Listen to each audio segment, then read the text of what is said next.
কিছু হাজবেন্ডকে দেখলে আপনি বিভ্রান্তিতে পড়ে যাবেন। বউয়ের কাছে শুনবেন তার স্বামী খুব খারাপ, অথচ বাইরের প্রত্যেকটা মানুষের কাছে সে খুব ভালো একজন মানুষ। অফিসের কলিগের কাছে সে সেরা কলিগ, জুনিয়রদের কাছে সে সেরা বস, বন্ধুদের কাছে সে খুব ভালো একজন বন্ধু, আর তার স্ত্রীর কাছে সে জঘন্য একজন স্বামী। আর একজন জঘন্য স্বামী কখনো ভালো মানুষ হতে পারে না। আসসালামু আলাইকুম বন্ধুরা, কেমন আছেন? চলে এসেছি একটি নতুন ভিডিও নিয়ে। আজ দেখাবো চিংড়ি দিয়ে শাপলা। এখানে আমি কুচো চিংড়ি, পেঁয়াজ বাটা, হলুদ, মরিচ, লবণ দিয়ে খুব সুন্দরভাবে কষিয়ে দিয়েছি সামান্য জিরার গুঁড়া দিয়ে খুব সুন্দরভাবে মশলাটা কষিয়ে নিয়েছি। মশলাটা কষানো হয়ে যাওয়ার পর এখানে আমি দিয়ে দিয়েছি কেটে রাখা শাপলা।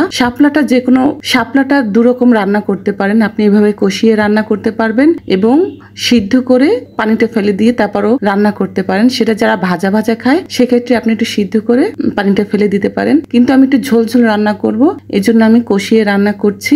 এবার কিছুক্ষণ ঢাকনা দিয়ে ঢেকে রেখে দেব। এরপর নেড়েচেড়ে আমি কিছুটা ঝোল দিয়ে দেব। ঝোল দিয়ে আরো কিছুক্ষণ ঢেকে রান্না করব, কারণ এটা পুরোপুরি সিদ্ধ হতে একটু কিছুটা সময় লাগবে। দেখতে মনে হয় যেন খুব একটা সময় লাগবে না, কিন্তু এটা ভালো পুরোপুরি সিদ্ধ হওয়ার জন্য কিছুক্ষণ ঢাকনা দিয়ে অবশ্যই ঢেকে রাখতে হবে। যেহেতু আমি এটা ঝোল ঝোল রাখবো, এর জন্য কিছুটা গরম ঝোল দিয়ে আরো কিছুক্ষণ রান্না করব। আর এটা আমি যেহেতু সিদ্ধ করে পানিটা ফেলে দেইনি, এজন্য আমার শাপলার রংটা একটু অন্যরকম হয়েছে। সিদ্ধ করে পানিটা ফেলে দিলে কালারটা সুন্দর আসতো। যাই হোক, এটা হয়ে গেছে আমার মজাদার চিংড়ি দিয়ে শাপলা। এটা খেতে খুবই সুস্বাদু হয়েছে।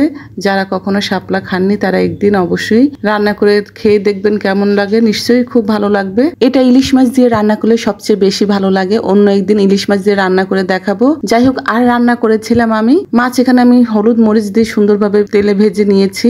বন্ধুরা, গতকাল গণহারে কন্টেন্ট মনিটাইজেশন দিয়েছে। আলহামদুলিল্লাহ, আমি গতকালকে পেয়েছি। অনেকেই পেয়েছে, শুনে খুব ভালো লাগলো। যারা যারা পেয়েছেন সবাইকে অভিনন্দন।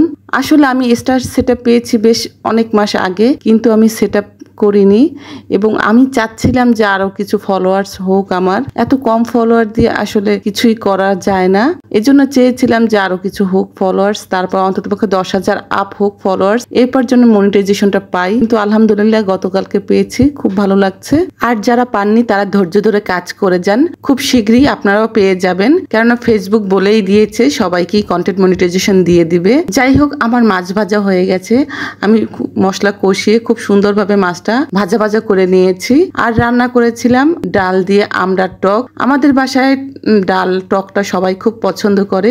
শীতের সময় টমেটো দিয়ে, আমের সিজনে আম দিয়ে, এখন আমড়ার সিজনে এখন আমড়া দিয়ে এই ডালটা খাওয়া হয়। এই ডালটা খেতে খুবই ভালো লাগে, টক টক মিষ্টি। কখনো খেয়ে না থাকলে একদিন খেয়ে দেখবেন, অবশ্যই ভালো লাগবে। ধন্যবাদ ধৈর্য ধরে ভিডিওটি দেখার জন্য। ভিডিওটি ভালো লাগলে অবশ্যই লাইক, কমেন্ট, শেয়ার করবেন, ফলো দিয়ে আমার পাশে থাকবেন। সবাই ভালো থাকবেন। আসসালামু আলাইকুম।